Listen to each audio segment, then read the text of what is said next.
In this video, I'll show you two modern, easy-to-make Christmas card ideas using the same stamp set, the Winter Wreath set. As a bonus, I'll also show you how you can use your coordinating dies to add foiled outlines to your stamped images.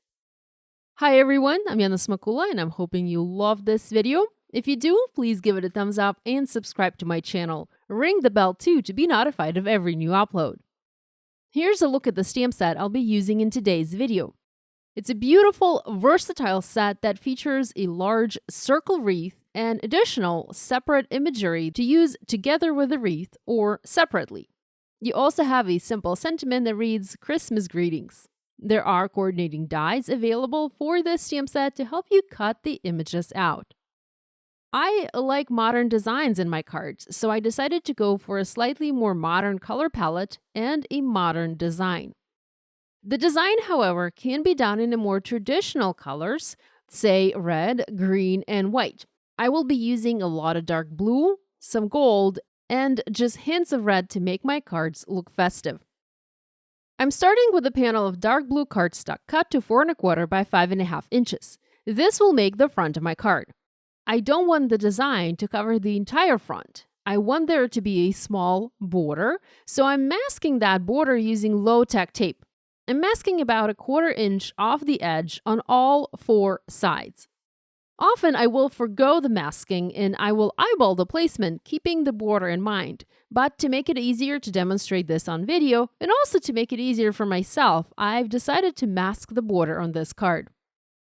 I want to use a long, skinny sentiment, and while there is a beautiful sentiment included in the Winter Wreath stamp set, I reached for another holiday set from Pretty Pink Posh, the Joy set. And now I'm placing a long sentiment strip that reads, Wishing you a blessed holiday season. This is a very long sentiment, and thus I need to make sure I have enough room on my panel to accommodate it. So I'm starting with a sentiment placement. I want to have the sentiment in the center, but next to the bottom edge of the card. I will be heat embossing everything on this panel, and to make sure the embossing is going to be neat, I'm treating the panel with anti-static powder. This will prevent embossing powder particles from sticking to places they aren't supposed to stick to. I'm inking up the sentiment and stamping it on the panel as planned.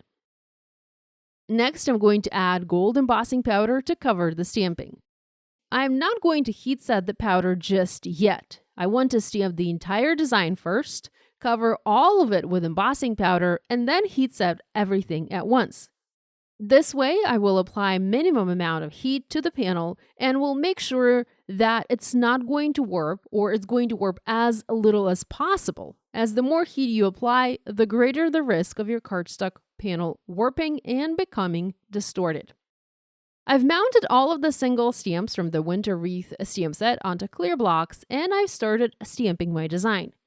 The trick is to begin in the corners and carefully work your way in, making sure not to leave any big and odd gaps. Don't stamp your images all around the panel. Stamp them one next to the other to make sure you build a nice, solid background. You will see that I got a little bit carried away at some point, and I ended up with a weird gap in the center of the panel. I did manage to fix it later, but just keep that in mind. If you feel your embossing ink pad isn't juicy enough, you might want to pause and cover the already stamped images with embossing powder and then continue stamping additional images. You don't have to stamp them all at once and then cover them all at once with embossing powder. You can work in small sections. Also, save smallest images for last. There's an image of berries, and it's rather small, so you can use it to carefully fill any odd gaps you might have on your background. Having stamped the entire background and having covered it with embossing powder, it's time to heat set it. I want to remove the tape first, as sometimes the embossing powder might stick to the edges of the tape and mess the background. It will stick to the edges and will actually emboss on the paper, giving you that weird embossed residue. I'm being very careful and gentle here and slowly removing it, making sure not to rip the cardstock. I do have a bit of embossing powder where it doesn't belong, so I'm cleaning it up with a small dry paintbrush. And now we are ready to heat set. I've preheated my heat tool and I'm ready to melt the powder. I'm making sure to move the heat gun around and not keep it in one section for too long. And this background is done. Look how gorgeous it turned out. I simply adore this modern look. Of course, this is not finished just yet. There are a few things we can do to spice this design up and make it more prominent and festive. First, I'm using a darkest blue Copic marker that I have in my stash, the B99 marker, to add shading to the base of the leaves. This makes a world of a difference and helps the images stand out from the background. Now, if you don't have the right color of marker, maybe you're using green cardstock and you don't have that right shade of green, or red cardstock and you don't have a dark red marker, you can also add shading with a gray marker instead. This will really help the design pop. Second, I'm adding a bit of color to the berries. Now first, I used an opaque pen to color each of the berries and also the poinsettia's centers red. Well, that did add a nice touch of red. The red wasn't as vibrant as I would have liked it to be. So I later covered each of the colored sections with Nouveau drops in red berry. This added the perfect shade of red and also added a bit of dimension to this card. You can see a close-up here. I think it turned out really well and it was very easy to make. Moving on to the second card using this gorgeous stamp set. I'm starting with the same color cardstock, dark blue, and going to heat emboss the wreath image as well as the sentiment placed inside the wreath in antique gold embossing powder. I have treated the paper with anti-static powder once again, and I've inked up the image with clear embossing ink. Off to the side, you can see I have already stamped, heat embossed, and cut out additional images using the single individual stamps from this set. I'll use those to adorn my wreath. Once again, I've preheated the heat tool and now I'm melting the embossing powder to set it in place. And the wreath is done. I love the simple and classic design of this image and how easy it is to make a card with its help. I've also heat embossed and colored a poinsettia. Now here I used a small trick. While the other images were heat embossed on dark blue cardstock, I heat embossed this one on white cardstock and then used Copic markers to not only color the poinsettia itself, but also color the white border around it to make it appear as if it was colored and embossed on dark blue paper. When I turn the paper to the back, you can see it's actually white. I'm going to use these separate images to dress up the wreath. I want to add just a little bit of dimension here, so I'm using foam adhesive squares to foam mount everything in place and also using glue to adhere 1 or 2 leaves down. I also added some simple coloring to help define the leaves, and now I'm using Nouveau drops to add additional pops of red to the berries and the poinsettia centers. Finally, I love to use jewels by Pretty Pink Posh, so I'm adding a good amount of midnight jewels all around the wreath to spice the design up. It's a simple card, but small finishing touches such as these jewels make it that much more special.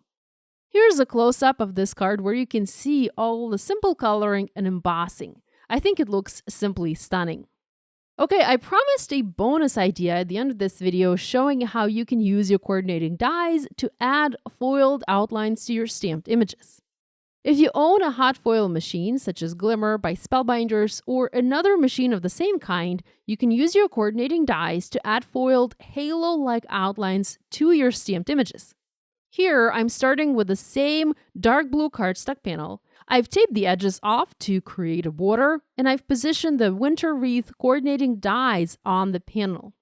I'm using a piece of low-tack tape to stick them all together and also to stick them down to the paper. Next, I'm adding a piece of gold foil that is large enough to go under the dies. It just needs to be a little bit larger.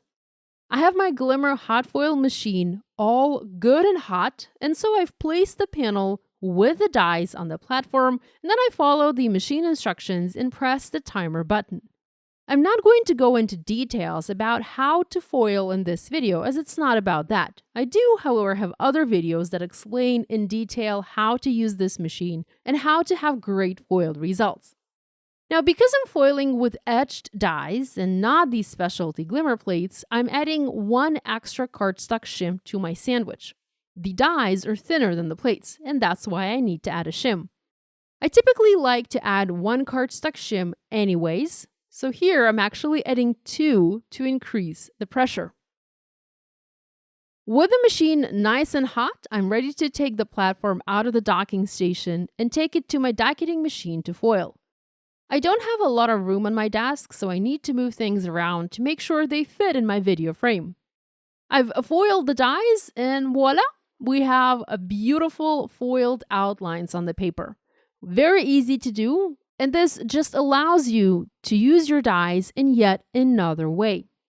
I kept foiling these images until I foiled the entire background. Having done that, I placed the panel into my MISTI tool and positioned the coordinating stamps one by one, placing them inside their own coordinating foiled spots. From there, I heat embossed these images using antique gold embossing powder. This is very similar to what I did for the first project that I shared in this video, but instead of just heat embossing the images, I also added foiled outlines, making this card design extra special. It wasn't hard to do, but it surely added a nice foiled touch to the card.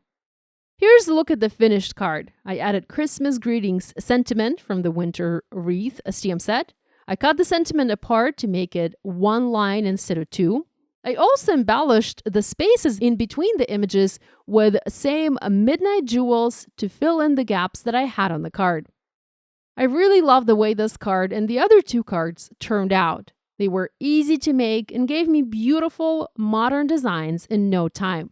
Of course, this stamp set can be used to make traditional Christmas and holiday cards for your family and friends. I hope you'll give this idea a try using these or other stamps from your stash. If you do, please share online and tag us on social media. We always love seeing what you guys are making. On the screen, there is a link to a playlist with all of my videos featuring Christmas cards. Subscribe now not to miss any new card making tutorials. Thanks for watching. Love you guys. I'll see you next week.